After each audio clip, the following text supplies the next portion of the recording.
abogado. Fernando, estamos entrando ya al ámbito penal. Hemos invitado al abogado Carlos Caro, especialista en esta materia, porque en principio, doctor Caro, muy buenos días. Buenos días, Mabel y Fernando. Buenos días. Lo que queremos saber es si es que los argumentos de la fiscal de la Nación para citar al presidente Castillo en sede fiscal son argumentos legítimos y legales. Sí, acá hay que tener claro que la ley procesal es absolutamente tajante en sostener que el presidente de la República, solamente cuando es testigo, así lo dice el artículo 167, numeral primero del Código Procesal Penal, puede elegir, cuando es testigo, declarar en su casa o en su despacho. Es decir, ese privilegio de que lo vayan a buscar y le hagan una suerte de delivery en la declaración solamente rige cuando es testigo. Acá el presidente es imputado, es un imputado más, y en la medida que ya se le ha considerado como una persona, pese a ser presidente, puede ser investigada por la nueva interpretación que ha manejado la Fiscalía y el Poder Judicial, entonces no tiene más remedio que acudir a la Fiscalía, porque de lo contrario se expone a una conducción de grado fuerza con la discusión de si esto se puede ejecutar o no por ser el presidente. Pero estamos ante una situación bastante novedosa, ¿verdad? En donde el mismo presidente está siendo investigado por la fiscal de la Nación. Y algunos entonces podrían argumentar, oiga, pero como esta situación nunca se ha dado, hay como vacíos en la legislación. Efectivamente, porque hay que considerar que el Código Procesal Penal le otorga mucho poder a los fiscales. Y los fiscales en los últimos 20 años se han empoderado. Antes eran los procuradores, los jueces, los policías, los actores, hoy son los fiscales, son los que investigan. Y el Código Procesal, y yo fui parte de la comisión revisora en el año 2004, en varias normas, en varias disposiciones, señala claramente que ante un citatorio que no se cumple por parte del testigo o del imputado, como en este caso el señor Castillo, la Fiscalía tiene la potestad de ordenar directamente a la policía, sin mediar orden judicial, una conducción de grado fuerza. Una orden de captura para que sea traído a declarar y lo sientan frente a la fiscal o al fiscal y él puede decir guardó silencio y se va a su casa o declara y se va a su casa. Es decir, no es una detención preventiva o preliminar, sino es simplemente una conducción compulsiva para que cumpla con la diligencia en la cual desde luego al ser un imputado él podría guardar silencio. Eso dice la ley procesal, nunca fue pensada en el presidente de la República. Por eso yo digo, en teoría, la Fiscalía podría ordenar la conducción compulsiva, pero tratándose del presidente y toda la discusión que hay de por medio, tal vez por prudencia, debiera pasar esto más bien por una decisión judicial. ¿Qué hechos pueden calificar en el comportamiento de Pedro Castillo como obstrucción a la justicia?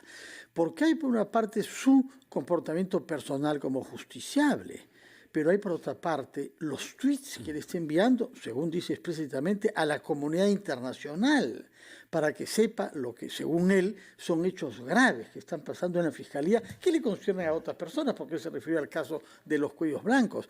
Pero estamos ante un justiciable que no se quiere presentar ante una convocación de la Fiscalía y que se permite denigrar a la institución a la que él debe dar cuentas. Explíquenos, por favor, hasta qué punto nos estamos acercando a una figura específicamente definible como obstrucción a la justicia. En efecto, Fernando, yo me voy a remitir a la jurisprudencia del caso Lavajato. Muchos casos han pasado ya por el Poder Judicial, donde la Fiscalía ha considerado obstrucción a la justicia, por ejemplo, insultar a los fiscales. Ahí están los casos de José Domingo Pérez, que en las audiencias del caso Keiko Fujimori o Copteles presentaban los tweets, ¿no?, que lo cuestionaban, incluso los chats, ¿no?, de la combi que tenían los fujimoristas, como datos en los cuales, oye, vamos a planear atacar al fiscal. Claro, porque hay un ánimo, ahí eso revela un ánimo. Exactamente, hay un ánimo de desprestigiar a la Fiscalía, desprestigiar a tu persecutor. Ese es un dato. Segundo, ¿no?, en el caso del presidente Castillo en específico, tenemos la versión del señor Mariano González, que dice que desactivaron o querían desactivar el grupo de inteligencia. 3, tenemos al actual ministro del Interior sentado con la fiscal de la Nación hace 2 días tratando de desintegrar o hacer cambios en el grupo de inteligencia. Fracasó felizmente, pero intentó, sí. Claro. Otro dato especulativo, ¿no? El presidente ayer reuniéndose a medianoche con el secretario de Relaciones Exteriores de México, a medianoche, ¿no? No sabemos por qué ni para qué. Se dice que es por temas comerciales, pero ya hay una especulación en torno a que podría esto tener una vinculación con un potencial asilo. Y no lo digo especulativamente, ha pasado con Alan García. Alan García se asiló en Uruguay, en la Embajada de Uruguay y no le funcionó. Son indicios de peligro procesal. Hay que decir, la diferencia es que no era presidente. Exactamente. Hay otro hecho que usted está olvidando en esta sumatoria, es el hecho de que Beder Camacho, el subsecretario, pues intenta sembrar información falsa en contra de la fiscal de la Nación. ¿Eso también suma? Exactamente, más la versión del propio señor Pacheco, que dice que el señor Camacho habría sido el que habría orquestado su fuga o su traslado, digamos, para que no se presente ante la justicia. Entonces, por orden de Pedro Castillo. Por orden del presidente. Entonces ya son muchos los indicios que van sumando y que hay otros colaterales, como por ejemplo, ¿no? Que no hayan dejado en varias ocasiones ingresar a los fiscales a Palacio de Gobierno, que no le hayan entregado la información, que hayan, digamos, tratado de borrar información, como por ejemplo pasó en el caso de Petroperú, donde según la Fiscalía hasta se habían arrancado las hojas, ¿no? Un caso que involucraba directamente al presidente y por el cual él está investigado. Y a diferencia de esta investigación por encubrimiento, a ver, la colaboración eficaz no es tan necesaria porque, digamos, estamos narrando una serie de hechos que son públicos y que bueno, han sucedido, ¿no? Es estrictamente objetivo. Le pido, por favor, que nos espere un par de minutos. Son las 8 de la mañana con 15 minutos. Tenemos que escuchar a nuestros anunciantes y regresamos inmediatamente con el abogado penalista Carlos Caro.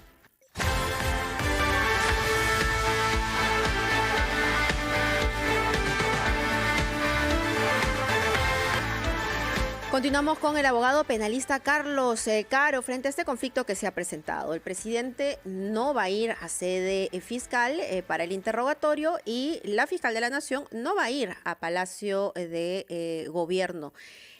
Por lo tanto, esto queda en suspenso. Sabemos que puede haber una segunda convocatoria antes de que se tome algún tipo de medida de parte de la Fiscalía. Algunos dirían que es un mero detalle el lugar en donde se lleve el interrogatorio. ¿Lo es? ¿O es importante realmente? No, para mí hay varias diferencias, ¿no? En el caso de que el presidente vaya a la Fiscalía, es un mensaje de que él está siendo investigado como cualquier ciudadano más, sin ningún tipo de privilegio. Y además en la Fiscalía la regla la pone quien está en su casa, los fiscales. Puede haber filmación, puede haber grabación, puede restringirse el acceso de personas, etcétera, ¿no? Entonces, es un ambiente, por decirlo de alguna manera, no neutral a favor de la Fiscalía. Lo contrario sucedería si fuera en Palacio de Gobierno. Van a haber restricciones para el ingreso de los fiscales, el personal. En cierto modo se van a seguir las reglas del protocolo del propio Palacio de Gobierno. Y el mensaje va a ser, bueno, yo sigo siendo el presidente, tú vienes ante mí, ¿no? Yo creo que hace bien la Fiscalía en cumplir su rol y su papel y sobre todo apegarse a la ley, ¿no? Se está pegando la ley la Fiscalía. Y creo que para el señor Castillo lo mejor sería ir, sentarse y si no quiere declarar, guardar silencio. Y se acabó la historia. Vuelta de página. Pero parece que no es así.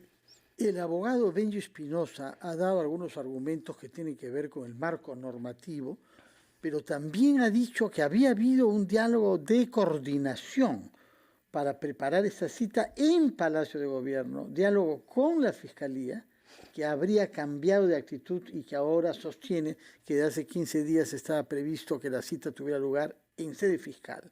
¿Tiene alguna información sobre estos argumentos? Ninguna en particular, pero digamos, ninguna coordinación puede cambiar la ley, ¿no? La ley procesal es clara. Entonces, si la Fiscalía iba a aceptar ir, yo creo que era algo que estaba fuera del marco legal. Y ha sucedido, ojo, ya no es la primera vez donde los fiscales han ido a Palacio, pese a que el presidente ha sido un imputado, o incluso también se le han enviado las preguntas, donde él ha respondido monosílabamente y todo el mundo ha criticado eso. Yo creo que en verdad, conforme a la regulación procesal vigente, lo que tiene que haber es inmediación e interacción, ¿no? Entonces, nada de papeles y todo el mundo debe de declarar, porque la ley penal es igual ante todos y para todos. Y en el caso del presidente tiene protecciones, pero esas protecciones no deben de significar privilegios, que son injustificados. ¿Qué justifica que un fiscal vaya a Palacio de Gobierno a tomarle una declaración a un imputado, sobre todo cuando la tesis central de la Fiscalía es que acá hay una organización criminal que estaría liderada ni más ni menos que por el propio presidente? Es como una forma de decir, oye, yo creo que eres un criminal, creo que eres parte de una organización criminal que tú lideras y voy a tu casa a tomarte la declaración. No Y es es un tema menor. interesante porque en todo este proceso hay un juez que va marcando el camino ante una situación, repito, novedosa, ¿no? Por ejemplo, el abogado Benji Espinosa pide una tutela de derechos para que no se le investigue al presidente Castillo y el juez dice, no, se le puede investigar. Entonces, ahora el señor Benji Espinosa también dirá, oiga, no se le puede citar a sede fiscal y probablemente el juez diga, no, sí, debe ir a sede fiscal. Exactamente, y si eso pasara y el juez ratificara esta tesis, evidentemente todo esto va sumando en la lógica del peligro procesal. O sea, por menos que esto, y eso es lo que quería decir en la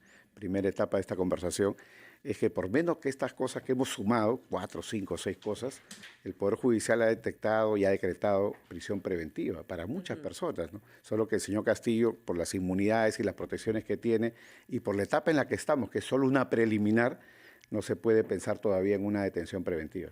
De manera que para usted es clarísimo que el argumento esgrimido por el abogado defensor Benji Espinosa, según el cual por una parte hay lo que dice el Código Procesal Penal, pero por otra lo que la Constitución y las inmunidades que la Constitución ofrece al jefe de Estado. Usted no ve que en la Constitución hay una inmunidad que le permita al jefe de Estado precisar él a dónde es que debe prestar declaración. Efectivamente, porque la Constitución no establece reglas procesales, la Constitución establece las inmunidades y por ese motivo es que, por ejemplo, en todo lo que es investigaciones altos funcionarios en el Congreso, eso está regulado por el reglamento del Congreso, no por la Constitución. Acá sucede exactamente lo mismo. Entonces, la Constitución no declara, no establece o no señala dónde debe declarar el presidente. Ahora, yo doy un paso más. Al colega Benji Espinosa lo conozco hace años, colega y amigo, le tengo mucho respeto, pero al margen de ello, creo que acá, como decimos los penalistas, y yo tengo bastantes años en esta industria legal, los penalistas decimos que cuando hay un caso complejo lo defendemos por la forma o por el fondo, ¿no? Y acá no se está entrando al fondo, se está entrando a la forma. Estamos discutiendo qué es la tutela de derecho, qué si voy, qué si no voy, qué si la Constitución me protege. Porque yo creo que la defensa que se tiene enfrente es una defensa que de fondo es compleja.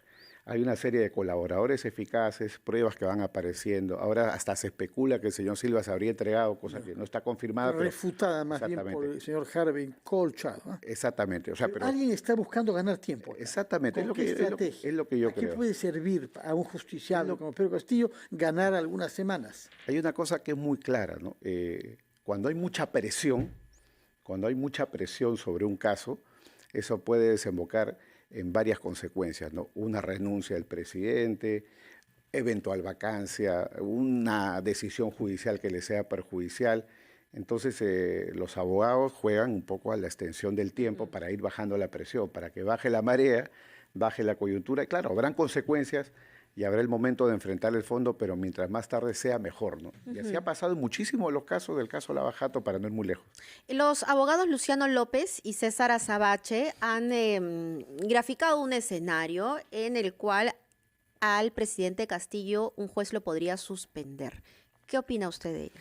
Sí, es algo que yo escribí en una columna precisamente el año pasado. Yo en diciembre del año pasado sustenté eso como una posibilidad. El Código Procesal establece que un funcionario público en funciones puede ser suspendido en el cargo. Así pasó con el señor Chávarri, y era el caso que yo citaba y comentaba, ¿no? En el caso del presidente, procesalmente, la ley procesal fija un candado. No puede haber suspensión de un funcionario que emana de elección popular. Es decir, esto no aplicaría ni a alcaldes, presidentes regionales, ni al presidente. Hablo de la regulación del 2004. Entonces, la única forma de romper ese candado, porque no es un candado constitucional, sino legal, es entender de que ese candado no aplica en un caso concreto y que los jueces apliquen el llamado control difuso, es decir, inapliquen la ley, así como los jueces han inaplicado la ley que sanciona el homicidio para permitir que Ana Estrada pueda ser ayudada a morir en pro de su dignidad, que es un valor constitucional, igual acá. Claro. La lucha anticorrupción es un valor constitucional que emana del Estado de Derecho, las convenciones internacionales, el TC, la Corte Suprema lo han dicho, y bajo esa lógica, un juez como el doctor Checkley podría potencialmente inaplicar ese extremo y decretar la suspensión judicial.